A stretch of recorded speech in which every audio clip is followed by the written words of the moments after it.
down my left side, I think it was the left side. But once in a while I'm losing some words now. They don't come back quick anymore. So when you get to be 95, you begin to slip a little bit, I'm afraid. So, but let me tell you about Hyde Park and the Crumble Estate and the Rogers family, a little bit about building houses. When I grew up, the Rogers Estate, the Crumble Estate, was probably one of the most beautiful estates along the river, and also had probably the best family along the river. They had 6 children in the Rogers family, and they were all sportsmen. And I went to school with a lot of kids in our old village grade school, and their folks worked on the Rogers place, and every one of them swore by the Rogers family. They loved that Rogers family. Well, sadly, the family finally disappeared out of Hyde Park, but it was going full blast when Archie Rogers was head of the household. Sadly, he died in 1928. He had an accident down on the stone bridge at the south end of Crumbled Acres and hit a tree, and eventually he died from that. And Mrs. Rogers died about 1934, I think. So the estate went downhill, but when it was operating, it was that family did more for Hyde Park than, in comparison to the Vanderbilts. The Vanderbilts was kind of a cold place you never went to. We never drove through the Vanderbilt place unless Fred Vanderbilt was away and the gates was open. You never dared drive through there when he was around. But the Rogers had kind of an open estate, and the family was open, and they did so many wonderful things in Hyde Park.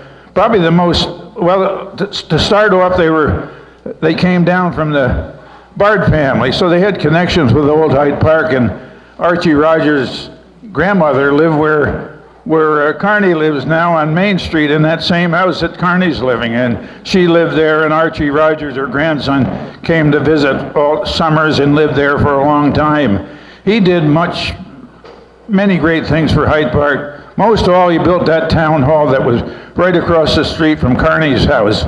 It was a hall for the village people, and then it eventually became our town hall, and it eventually became the town center. The town clerk's office was in that town hall. Sadly, that burned down later on, but that was a great gift of a man named Archie Rogers. Well, eventually he gave us land to build a beautiful ball field in Hyde Park on the corner of Fuller Lane and Route 9. We had a wonderful ball field there for years, and he let our old village grade school always had our picnics down on his property, and they did many things for Hyde Park. But eventually, when he passed away and Mrs. Rogers passed away, the estate became. Then the children moved away also, and we had a couple of caretakers in Hyde Park take care of the estate, and nothing really happened until the war started, and the government came here with a military police battalion, and that activated the estate again. And during the war, it was a really humming area. I didn't happen to be around, but it was a humming place. Patsy, you were around in those days, I think, and there's some here that remember Hyde Park during the war days. But eventually, when the war ended, the MPs moved out and it became dormant again. So nothing happened along the way, and my father had been puttering around and trying to build houses on the lots here and there. And there was a new real estate broker moved into the area, and he lived up in Statsburg. And one day he came to see my father, and he said, "Gee, that Crumbled Estate's back, it's on the market now, it's going to be sold." And it was roughly 900 acres, stretching all the way from the Hudson River, all the way over to Route 9G. And it had about a dozen houses, plus the mansion, and big, wonderful horse barns and cow barns on the east side of the road here, and the pony barns. The houses stretched around. Probably one of the most beautiful estates along the river. And it was coming on the market. Now, it's a little bit of a strange for a man to show up at the Golden household back in those days, because my grandfather worked on the Vanderbilt estate, and my father was a water boy on the Vanderbilt estate. And the last thought ever in your mind would be interested in buying a $900 beautiful river estate. But this man came and met my father and knew him, and he said, let's get together and buy the Crumble estate. And for some reason, I don't know what happened, my father, that day. He must have said, okay, let's try it. So they got a third individual together, and they put about $5,000 down a piece to buy that $900 estate. And they eventually made a deal. There was a government agency that handled it in those days. And what do you think the price was? $210,000 for the whole 900 estate from the river to 9G. You know, your house, everybody's house is worth more than that today. But that was the beginning of it. And there happened to be a little change in ownership and partners along the way. And sadly, the guy that came up with the idea, he kind of opted to get out before the deal was made, and he ended up out of the picture. And I'm sure if he hadn't been around, the idea would have never occurred to local people to get involved and buy a place like that. So the deal was made, and there was quite a lot of criticism in Hyde Park at the time. They said, wait till you see those boxes they're building down there. They'll last about 10 years and they'll be gone. Well, it's about 80 or 90 years now, and some of them are just as good as ever. But the building started on Fuller Lane, and most of you remember the crunch after the war. All these fellas coming back from the service, and all these fellas getting out of college at that time, and IBM hiring all these fellas. You could have sold everything you put together in those days. And every night we had people come into our house talking about buying a house. I don't think we ever had a free night in those days. My father worked out of his shirt pocket, and he always had 30 or 40 or even 50 names in his shirt pocket, people that wanted houses, and they wanted them right away. Some of them had to work wait a year or so to get a house built, but the houses started to be built on Fuller Lane. And I can remember one of the first ones built, and there's a guy here tonight, Ralph Oster out here tonight. Who do you think bought the first house in Crumble Acres but your brother-in-law, right? You know what the price was? $6,900 for that house. Gee, your uncle lived right near there. There are a lot of people here connected with housing in Hyde Park. He brought his wife over from Britain, didn't he, after the war? You know. But interesting. Well, it started on Fuller Lane with the price of $6,900 and kept moving south, and every year they went up a little bit, $1,000 a year, $1,002. It probably took 20 years to fill in the west side of the road.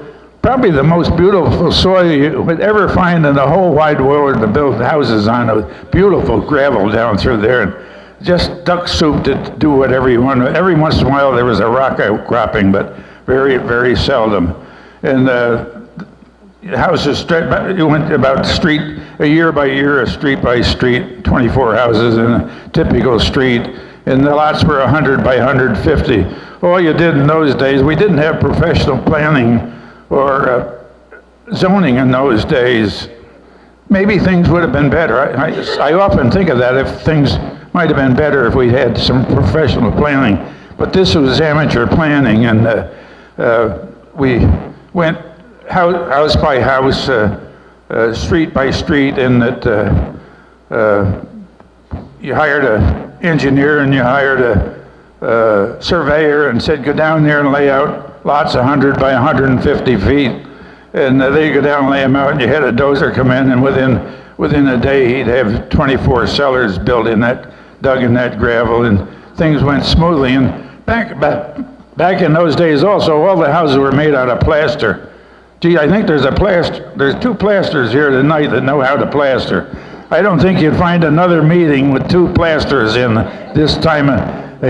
In those old days, you had to put a coat of rock lath on, then you had to put the sand coat on, and then you had to put the white coat on, wait for all those things to dry, and it was a slow, that house your brother-in-law bought was a plastered house. Well, it was a slow process, but sheetrock came along finally, speeded things up.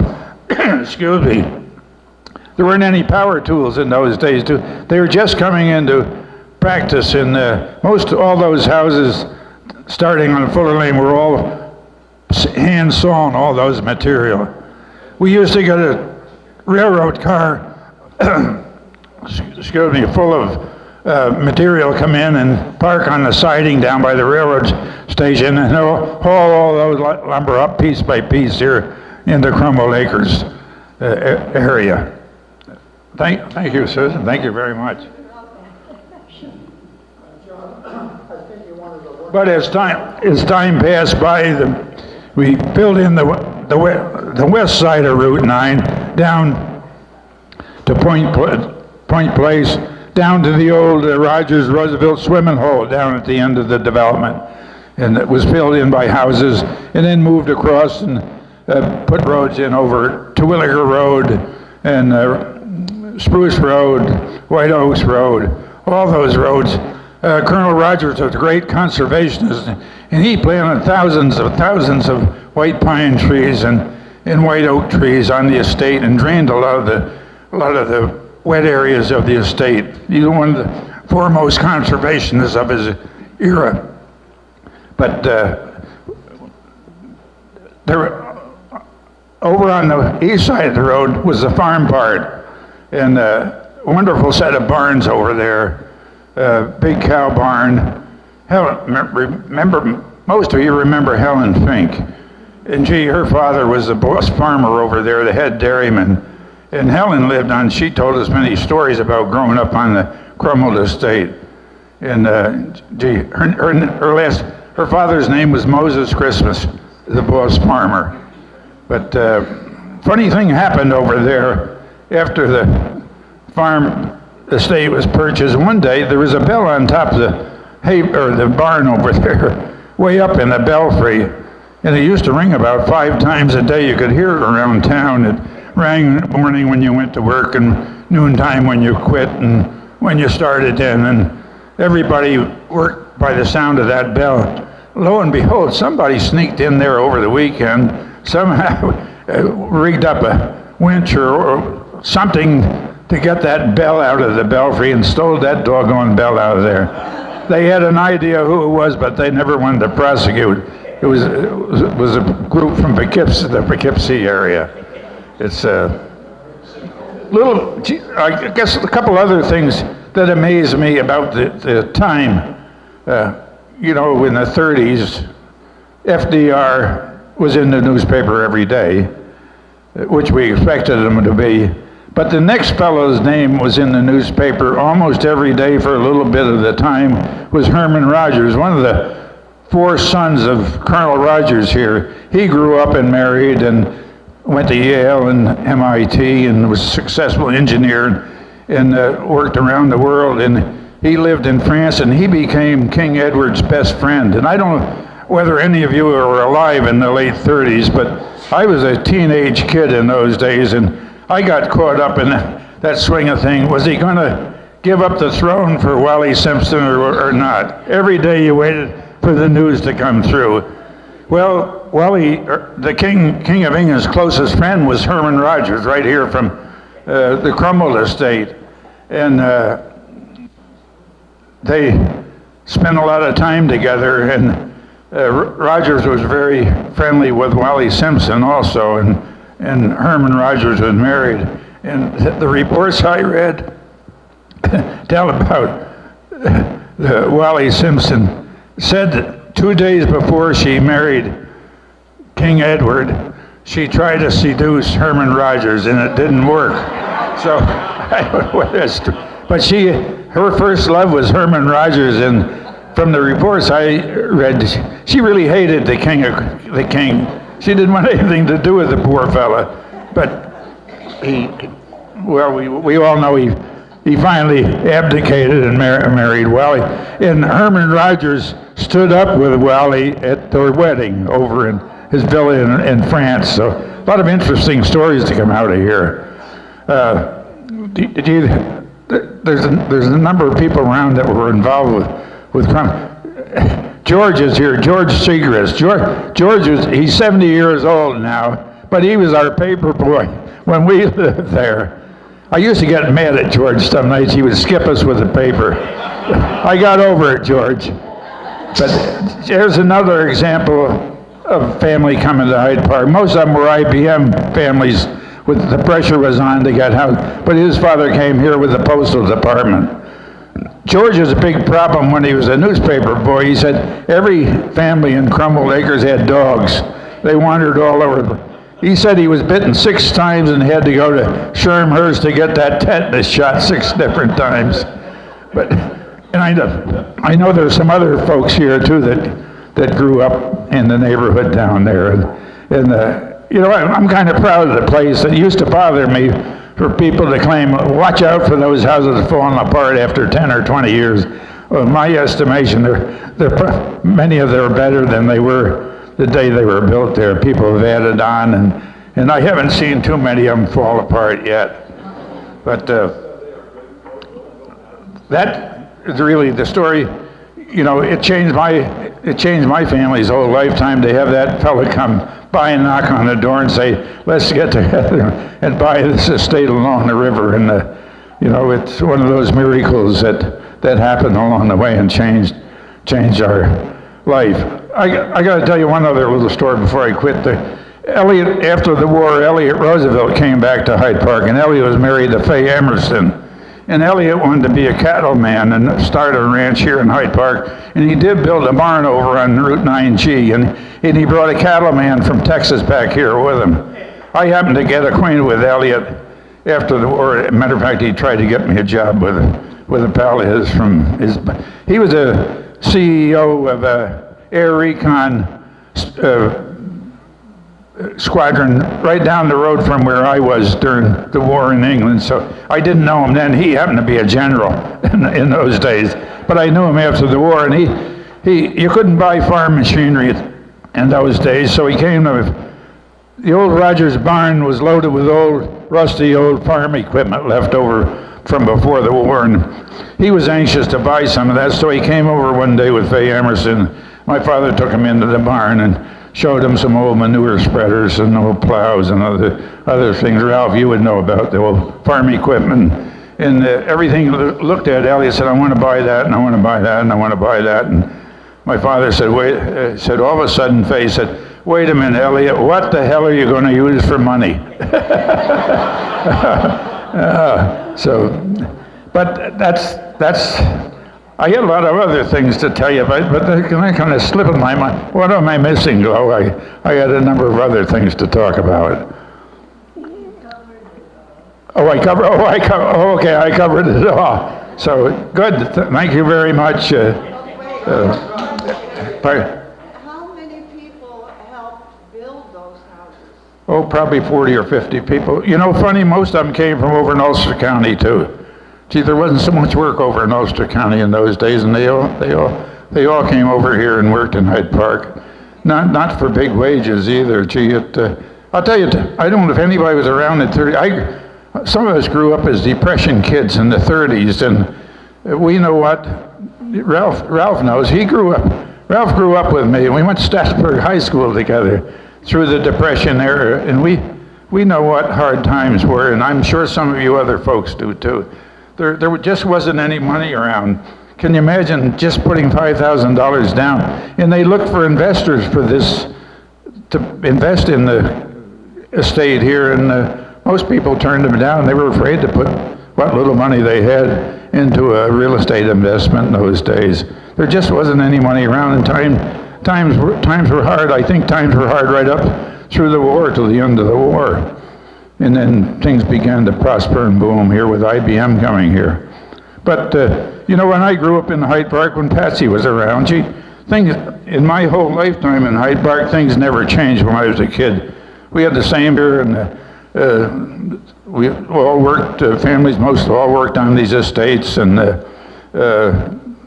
we never had banks, or we never had, you know, things boomed after the war when IBM came and all this housing was built. Business started open in Hyde Park. We had a bank come. We never had a bank before. We had a theater come. We never had a theater before. We had men's clothing store come, women's clothing stores come, shoe store. All those things came after the war. The pressure from this building development, bringing young people in. Things began to boom, and it was quite exciting. Gee, churches never changed, or schools before the war, and they began to change too. Every church that I know of put an addition on, starting in 1950, and about that time. They put parish houses on, added on schools. We built a couple schools since then. Children came in the new developments, and the pressure was really on here, and it was exciting. But now, you know, we went through that cycle with IBM, where they've cycled downward now, and we don't have the excitement we once had around town with all the new people, mostly new, pretty well-educated people come into town looking for housing, and they seemed to be the type that IBM was interested in hiring in those days. So that's pretty much the story I know.